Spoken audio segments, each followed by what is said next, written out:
교육통입니다. 반갑습니다. 여기에서는 피터스의 교육에 대한 규범적 정의를 살펴보려고 하는데요.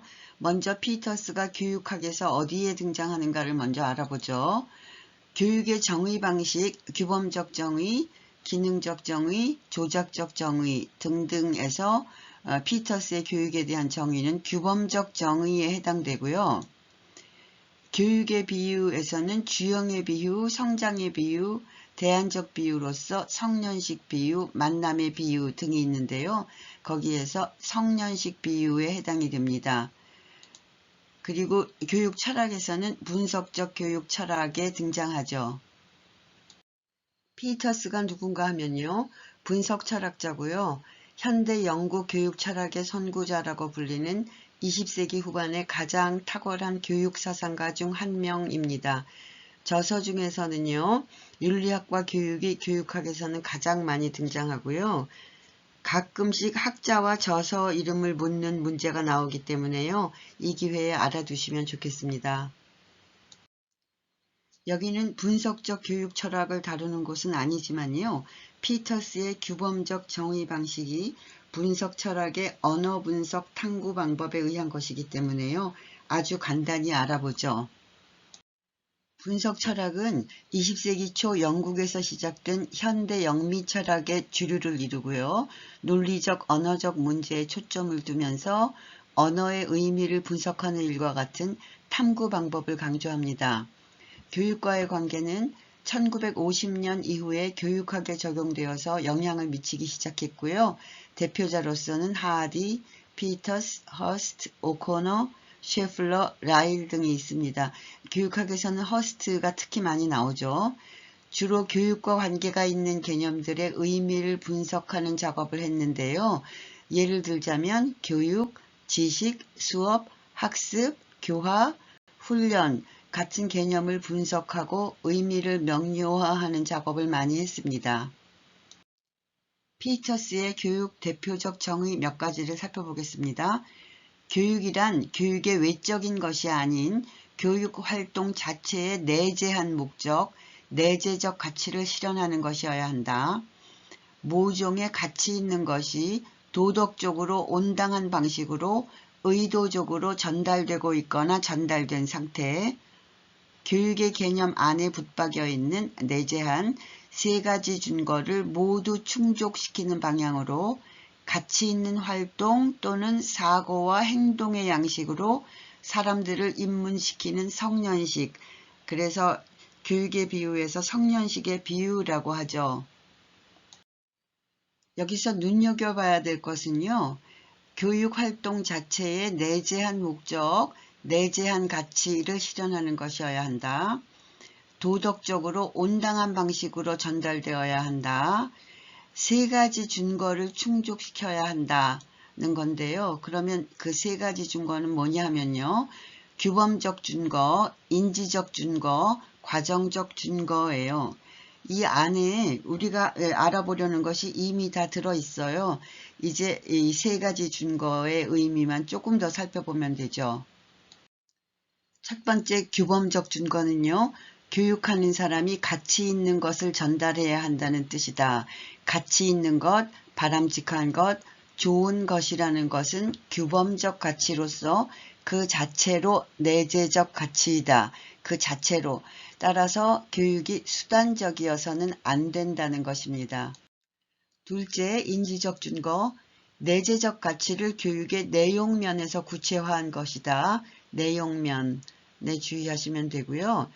교육은 지식과 이해 그리고 모종의 인지적 안목을 포함해야 하고 이러한 것들은 무기력한 것이어서는 안 된다. 세 단어로 요약하면 지식, 이해, 인지적 안목인데요. 여기에서 무기력한 것이어서는 안 된다고 했는데 그럼 뭐가 무기력한 것이냐? 무기력한 지식이란 배우는 지식, 정보, 사실 등이 각기 따로 별개의 것으로 존재하는 것이에요. 그러니까 무기력한 지식이어서는 안 되니까 사물 전체를 조망하고 이해할 수 있는 통합된 안목을 이루어야 한다는 것입니다.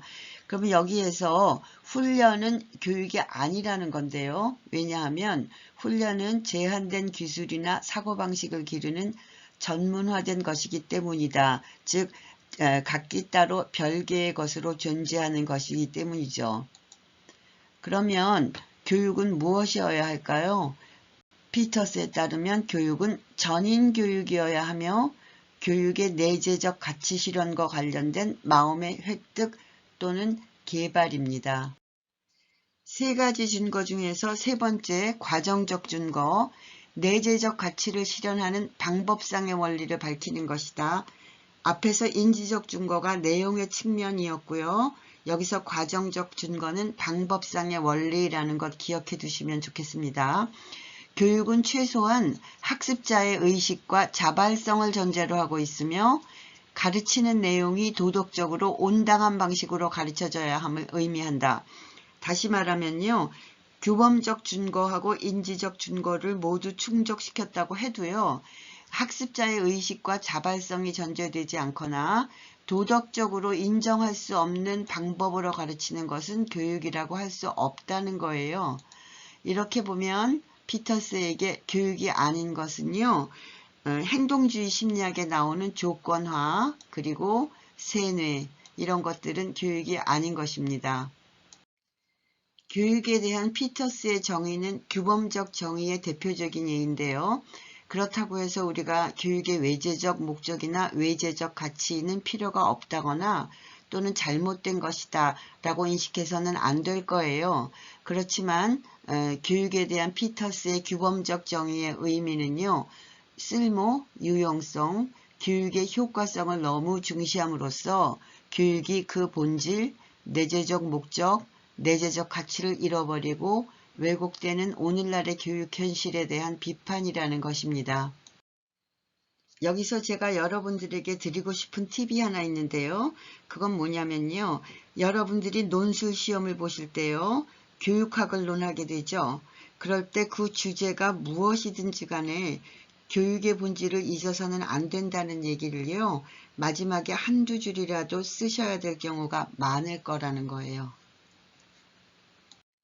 앞에서 분석 철학 얘기를 잠깐 했으니까 분석 철학의 기여와 비판을 잠깐 살펴보겠습니다. 분석 철학은 교육학의 용어, 원리, 이론 등의 명료화에 기여하였고 지식의 성격에 대한 탐구를 통해서 교육 내용을 선정하고 조직화하는 데 기여하였다.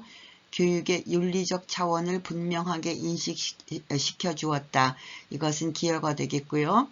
분석 철학은 전통 철학의 사변적 기능을 부정하여 교육의 이념이나 목표 정립에 소홀하였다는 비판을 받는다.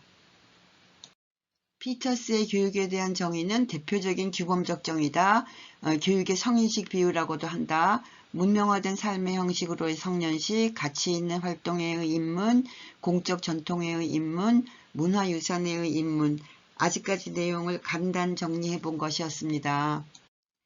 이 강의를 만들기 위해서 권재환 외 교육에 의해 성태재 외 최신 교육학개론, 조용태 교육철학의 탐구, 넬러 현대교육 사상을 참고했습니다. 오늘의 내용은 여기까지입니다. 수고하셨습니다. 감사합니다.